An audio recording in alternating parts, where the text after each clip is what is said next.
Joined now by our Monday regular, the former executive producer of Hockey Night in Canada and the co-host of the Bob McCown podcast. Welcome, John Shannon, back to the show. How you doing, my friend? Great, boys. You? Yeah, back from Mexico in time for kickoff. From a television production eye, what stood out to you about the big game yesterday, John?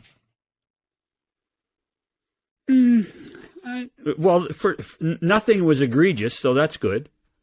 There were times, that as a guy who has produced and directed, maybe not the Super Bowl, but Olympics at that level, you'd say we're missing a shot here, we're missing a shot there, but overwhelmed with more than 50 cameras and replay, consummate amount of replay machines. We saw what we needed to see, and so it wasn't terribly bad. It didn't jump out of me as being great. But Fox does a really solid job most of the time doing football, so it's difficult to criticize them. The halftime show is very much a TV show. I can't imagine it looks nearly as good in person. Huh? Like all the camera shots with the floating stages and stuff like that. Like it looks great to us at home, but I can't imagine that looks as good to the people that are there in the stadium. No, and let's face it, there are 70,000 people at State Farm Stadium.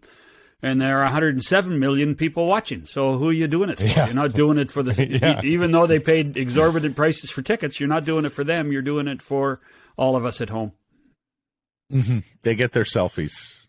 They get their. That's right. They get to say they were there too. Yeah, exactly. Well, yeah, and you know what? 10 years from now, there's going to be 60 million people claiming they were there. So it's okay. Yeah, that's right. Of course. First time for Kevin Burkhardt and Greg Olson on that stage as the broadcast team. What did you make of their work? Okay. Again, they weren't spectacular. I've liked Greg's work all season long. But if you listen closely to him, he says the same things to get into every replay. Nice play, nice catch. I mean, there has to, you have to find different ways to get into all of these different situations. And I felt at times that they were trying to create storylines to keep it going, as opposed to just telling us exactly what was going on. I think they got overly verbose about the use of timeouts in the second half. I think that they started to be concerned too much about the turf, because the turf's same for everybody. So what does it matter? But I don't. In defense of them, that could be the guy in their ear too, saying, "Hey, don't forget the turf. Don't forget this." And it's a tough spot. It's a tough spot to be in. But again, nothing was egregious. Nothing bothered me. I like to see football, so I saw football. I'm happy. Yeah, I, like you, have enjoyed Olson's work all year long. Went out on a limb on the penalty call late, disagreed with Mike Pereira, and you know what? Fine, constructive debate, player's perspective, let him play, he's a receiver, cool. All for that. Of course, Bradbury saying it was a hold, take some of the steam out of it. The big took all the steam John, out of it. All the steam out of it. Absolutely. Absolutely. So I mean, unless you're in Philadelphia today, that was clear cut, right? He did the NFL a favor by saying it. He did the NFL a huge favor by admitting that, yes, he did hold. The big question is, what happens next Super Bowl when Tom Brady is part of the Fox family? Because there are thoughts that he is just going to Bigfoot his way into the number one broadcast team based on what they're paying him. Well, what is their rotation? So they'll get it 3 years from now? So by then, Tom will be a grizzled veteran. Something like that. So it won't be them next year in Vegas. So from that perspective, it will be another network doing what they have to do, and Tom will hopefully, if Tom's still involved by then, I mean, some guys, do it for a year and say, you know what, this isn't for me. I don't like crossing that line. Well, also, it's a lot of effort to not play football, right? Some guys don't want to do the work involved when you're not actually winning and losing games. And when the thrill of winning games is gone, putting in the hard work, for some guys, it's not for them. So, quite frankly, Blake, I'll tell you what, I think that's what Tony Romo's going through right now. Tony Romo, for the first 2 years, was really solid, really good at his job because he was still being able to recite it right out of the playbook. Now, in year 4, it's all shtick. And there's not very much substance to what he says. It's all about, his little colloquial sayings. And he's not close enough to the game of the players anymore in 4 years to be able to understand what exactly is going on the field. And he's received, and very rightly so, a lot of criticism in the second half of the season of just being all sizzle and no substance. Ebersol said, I want him in my office. Coach him up before retracting. Speaking of broadcasting, you know who was back in the booth or back in the studio and creating a buzz on the hockey side of things? Bruce Boudreau was back broadcasting, and people were loving what he had to say. And I don't know if he ever does get behind a bench, but he'll probably have a gig in front of a microphone for as long as he wants it. I would think so. Bruce has got the gift of the gab, always has, always will. And I do think he's minding his P's and Q's right now while he's still getting paid by the Vancouver Canucks. I suspect that at a certain point in the summertime when the checks stop, that might be different. But Bruce, and here's the interesting thing, guys. I have worked with, hard-nosed coaches who were difficult to work with in the media over the years, came to the media and went back much better coaches and better communicators. And I put Scotty on that list. I put Mark Crawford on that list.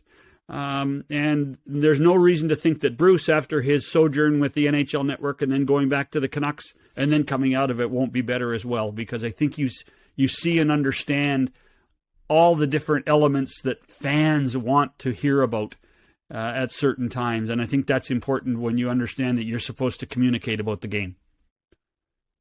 I thought Crawford was exceptional, both in the broadcast booth and then when he came back out and was coaching. But, Blake, you want to retire Bruce from the bench too quickly, buddy. According to Damian Cox in the Toronto Star, he's going to Leafs need to fire Sheldon Keefe and hire Bruce.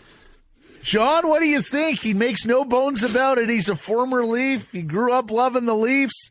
You think there's ever a day where Bruce Boudreau coaches the Leafs? They could be second place next week in the entire National Hockey League, but they need a coaching change.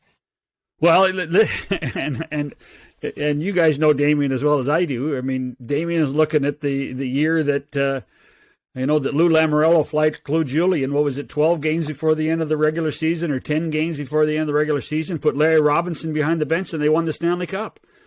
Every team.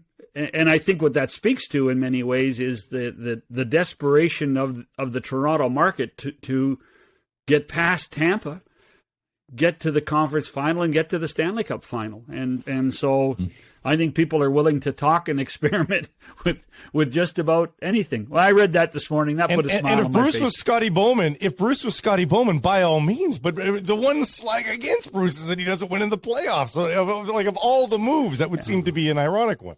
Technicality.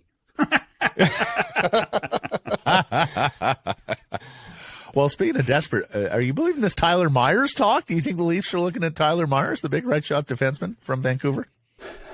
I think that everybody's looking at everybody. I really do. I just think that when you have the 32 managers, everybody's got each other guy on speed dial. And I think that, there isn't a time when a manager and his senior staff aren't sitting there and going through, where do the numbers work? What player can help us? What can he do? Because we're talking about situations that, for a player like Myers, is can he help us for 25 games? Can he do it for 25 games? Because usually what happens, and you guys know this, is that a guy gets traded. It's a real shock to his character, a shock to his mental state, and he performs at a higher level. Happens too many times to say that it's not a fact, just like the coaching. So from that perspective, I think that there's a ton of people kicking tires of a lot of players around the league and saying, if we can get the deal that works for us, but you don't want to spend too much. With Myers' contract, are you doing the Canucks a favor? So does that make the price a little lower? It's one of those things that I think that managers have been talking so much since the Christmas break and through the All-Star break that I think if we picked 10 defensemen around the NHL and says, well, they're interested in this guy. He says, yeah, they probably did. They probably talked about it, or he talked about it internally before calling a manager and say what was going on. Before the price of Luke Schenn makes him absolutely tradable. The question is price in terms of what you're sending back. His salary is so small that they can fit him on any team. $850. So yeah. Where's your boundary as to what they get back? Because there are some people that are of the mind, hey, if they're only going to get X, don't trade them. Do you have a boundary yourself? If you're a Canucks general manager right now, do you have a boundary where you say, oh, it's only a 5th round pick, we're not going to trade them? Well, I mean, you run the risk of losing them in the summer anyway, don't you? I mean, let's face it, that's part of the issue. So I think that. And I was actually talking to a president of a club this morning about these types of things. So why not do the deal now? Get it done. Let's do it. A guy can help you for 8 or 9 games before the deadline. Let's get him in the lineup and get him assimilated quicker. And you say, well, we're just not getting the price we want. So somebody out there has probably said we need a 3rd for Schenn. And if we can get and then on March 3rd we might have to settle for a 4th. But we're not going to do it for anything less than that at this point, So it's difficult to what measure every team does. I mean, when you look at how many 5th, 6th, and 7th round picks make it to the NHL, you have to say, okay, is it worth that risk? I mean, I don't have an answer for you because I don't think anybody really knows until you start hearing about all the teams that are interested in Luke Schenn trying to, justify why it might be a 3rd, and can Jimmy and Patrick push it to make it a 2nd? Who knows? If you think you're that close. We've talked about the 2 Canucks defensemen. Let's step up in tier here for a second. As we record this, Jakob Chychrun is still an Arizona Coyote. They sat him down Saturday in St. Louis for trade-related reasons. We'll see what happens against Nashville. They play a home game Wednesday, which I think you want him in there for a home game if he's still a Coyote. Does the league look at this and have any concerns about sitting out a guy this far away from trade deadline? I don't think so. I mean, this is the reality of doing business and managing your assets.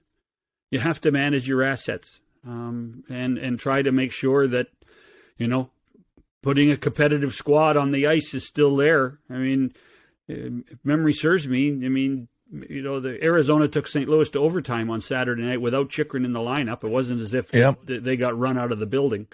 So I don't think at this point that the league sticks their nose in and worries about that as much as they do, making sure that, the Arizona has. If they're sitting 5 guys for trade reasons, I think you're more concerned. If you're sitting 1, I don't think that's a problem. Right. Marvelous stuff, John. Thank you for this. Have a great week. We'll catch up next Monday. Okay, boys. Talk to you soon.